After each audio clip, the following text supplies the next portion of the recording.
is the time of the year that most investors begin to carefully consider the year ahead.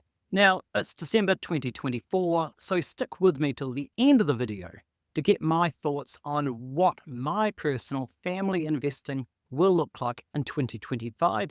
My name is Lincoln Wood. I am a dividend investor from New Zealand, and I run this dividend investing with the Lincoln channel. Lincoln Wood. So stick with me, let's get into it. So one of the first things is I do not know where the interest rates are going. It seems as though they are heading down, but recent moves by the Fed and also by other reserve banks suggest they may not go as low as quickly as we have been anticipating in the last quarter of 2024. Now, this would suggest a slightly higher for longer rate hold. And the implication for dividends is, of course, if you can get a risk-free rate of return on a coupon on a bond, why then would you invest in dividend stocks? So that's one key factor. Now, the second key factor that I'll be looking at is closed-end funds. Now, you may have heard me go over closed-end funds, such as this video here. And when we begin to look at closed-end funds, one of the key principles that you must remember is that the price and the value of the underlying assets can become disconnected. Now, what that means is during market crash and market turmoil times, even if the value of the assets in the fund goes down a little bit, that can be exacerbated by panic selling. Now, because there's only a limited number of shares available, because of the closed-end fund, there's a fixed number of shares. If there's steady and strong selling pressure on those shares because of market participant concerns and worries, that can substantially disconnect the price from the value of those assets and cause a precipitous drop in the value of the funds. A really good example of this type of behavior can be seen on this chart. Now, we all, of course, remember the COVID panic in the early 2020s. And as you can see from these charts, there's several examples here of various types of closed-end funds where the prices have disconnected from the underlying value of the assets. And so we see this discount and premium begin to change very, very suddenly and very, very, very sharply. The implication is that a fund that is trading at a premium, that is a price higher than the net asset value, it can very quickly shift to trading at a discount. Now, if the value of those assets has gone down because of the market turmoil, and then on top of that, the prices are going down even further, pushing the fund into a situation of being discounted, that means that your value of those shares, if you bought them, up high, and now you are potentially needing to sell them or liquidate your position down low, it can have a big impact on the value of your account. Now, the flip side to this is also important. The flip side is if you have the opportunity to actually purchase and take a position in one of these closed-end funds during that type of time, you have the ability to ride that bounce back up again. And you can also often lock in some very attractive long-term payments coming your way from this investment because you're buying it at a low price and potentially scoring and locking in some really good payments over time, particularly as the value of the fund might recover and the value of those incoming distributions may be held the same over many years. Now, this doesn't always happen, and this takes me through to my third point to think of for 2025 is leverage. Now, leverage is amazing. If stocks are going up and the stock market is going up, leverage can be used to juice your returns, to amplify, to enhance your returns. And when times are good, this is fabulous. When times are not so good, however, leverage can take a fund where the value of the fund is decreasing, and it can actually make that worse. Instead of amplifying the gains on the way up, leverage will amplify the losses on the way down. So where the stock market might be moving 10 or 20% down in a year, a heavily leveraged fund could see the value of those assets drop substantially more than that, perhaps 20, 30 or 40% more than that. Now, then on top of that, you've got to add that knee-jerk reaction behavior where the value of the fund also drops, or the price value of the fund drops, as well as people push to sell those shares and exit those positions in a hurry.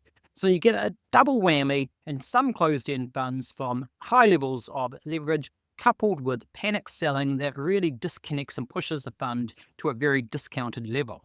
We wrap that all together in 2024.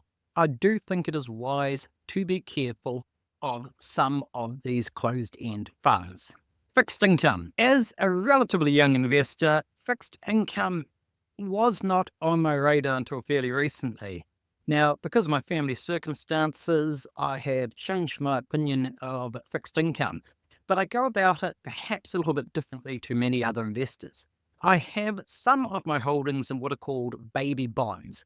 Now, these are lower in the capital stack than regular bonds, but they are higher than ordinary shares and higher than, for example, preferred shares.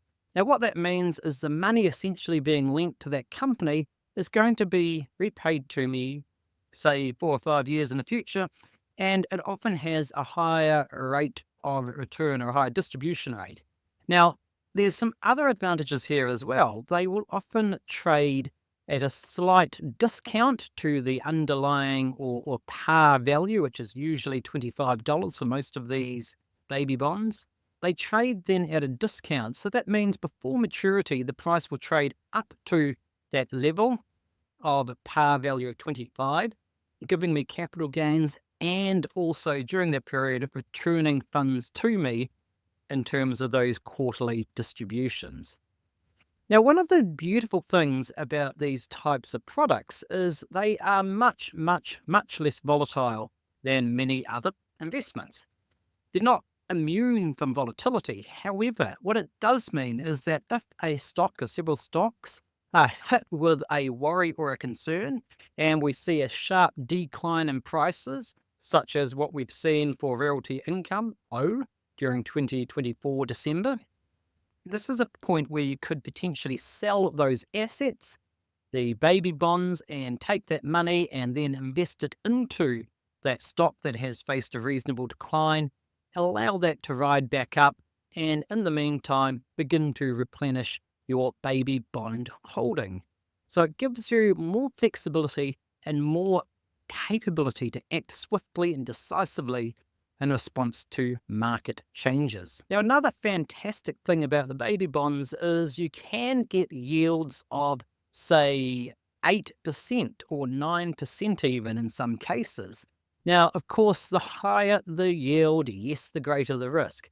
But if you're looking at baby bonds for registered investment companies such as BDCs or CEFs, you can often get a nice yield of about 7 or 8%, and the company itself is not allowed to be overly leveraged. Now, that means, coming back to the earlier point, they're not lending as much money, which means that your investment and your loan to that company is going to be more secure and more safe. Now, I'll go into great depth and detail in another video what that means and what that entails, but it tends to be safer. Now, an added advantage for a retail investor like you and me is the fact that these offerings are usually relatively small and they usually fly under the radar of investment rating agencies such as Moody's or S&P. Now, the advantage of that is they're usually not given an investment grade rating or any rating for that matter, despite the fact that they are very limited into the amount of money that they can borrow. So they're relatively safe because of those borrowing limits, but they're not investment grade. And so they'll often be outside of the scope of investment opportunities for many fund managers. So it makes it quite an interesting part of the market to explore, and we will go into this in much more detail over 2025 as well. So these type of baby bonds, that is also an area in 2025 that I will be adding some of our capital into. BDCs, business development companies, these are a massive creator of cash flow in my family portfolio.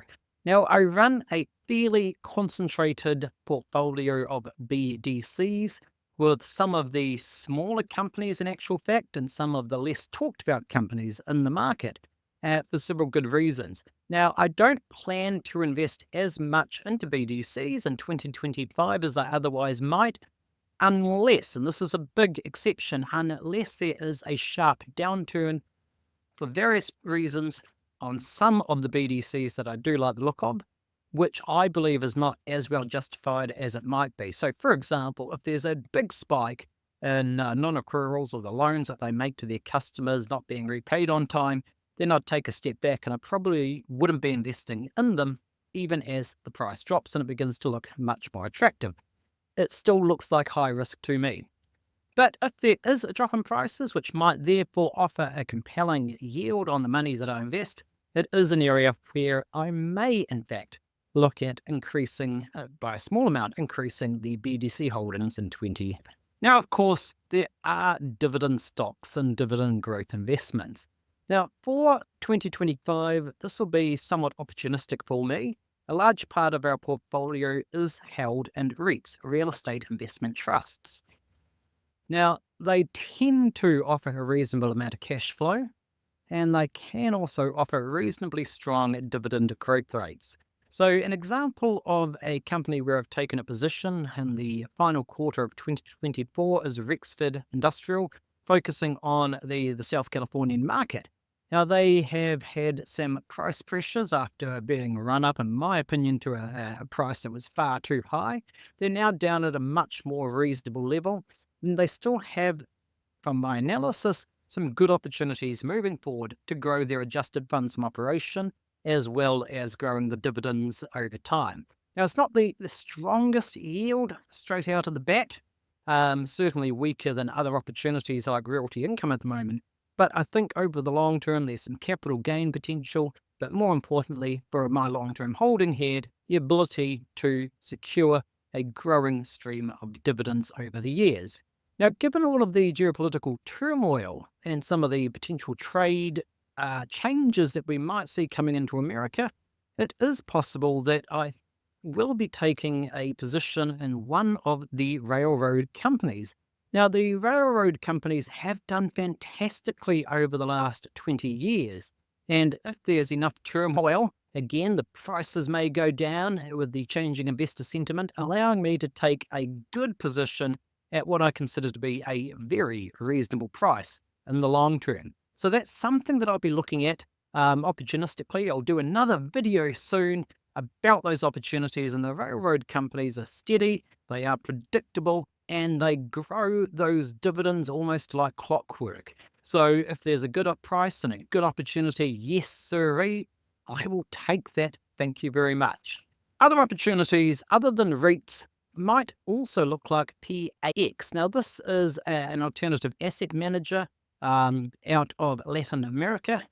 They've changed their dividend policy to keep it steady for a while and also put some of those money in some of the funds that they have and the profit that they make into share buybacks. Now, what that should mean is a decreasing share count in 2025, driven primarily by a very low price to earnings multiple, in my opinion, unjustifiably low. And that should boost in the long run the earnings potential for every single share that I hold. Now, this is probably one of the larger dividend investments that I have in the family portfolio. Probably not one that I'll be adding to significantly unless a little bit of additional money comes my way or perhaps the prices decline a little bit further. I've recently started a position in Teleperformance. Again, the price to earnings multiple is much lower than I think it should be. And I do believe the company has some outstanding years of growth ahead of it, even though the market is rapidly changing due to artificial intelligence and AI and what it allows a firm to do without engaging a business processing outsourcing company or a BPO company like Teleperformance. So it's certainly a position that I'll be watching, and if I see some declines to the right levels, I do have a program to make some more investments into that stock.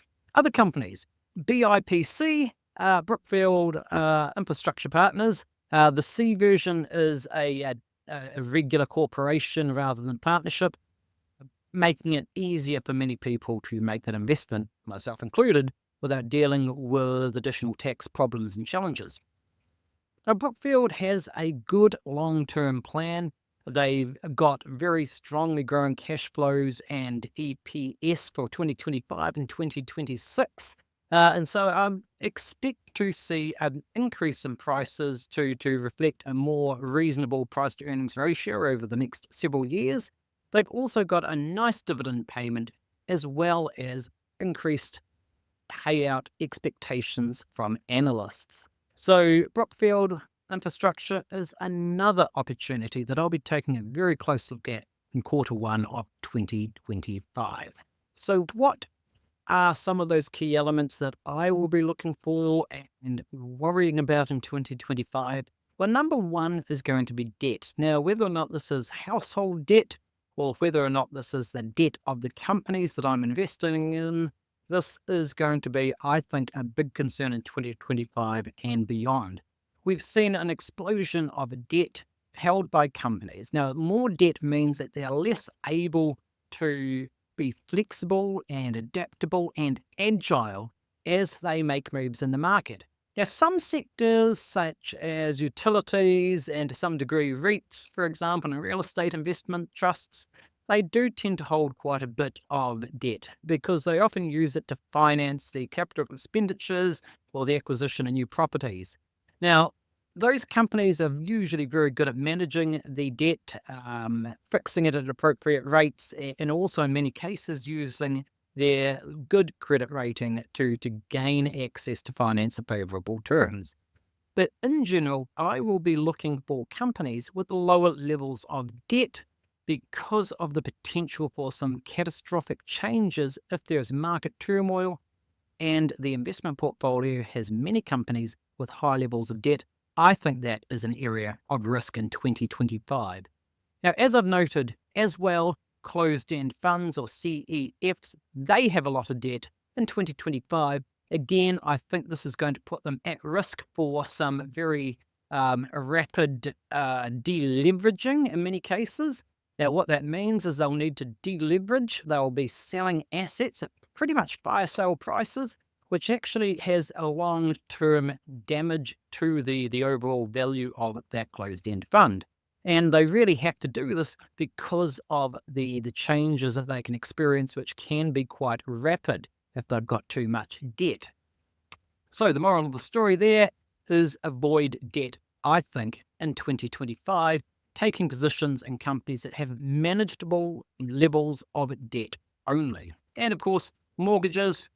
Once more, if you've got a mortgage, this is also debt that in many cases you will find yourself paying large levels of debt on. You might have a good interest rate, but because of an amortization schedule, you're probably paying a huge amount of interest payments in the early payments over that period for the loan. Now, if you don't know what that means, I'll be producing another video early in 2025 to explain this a little bit more and to look at some options for resolving the issue. So let me know in the comments down below, what are you looking at for 2025 and what do you think about my ideas? Very much looking forward to hearing from you all soon.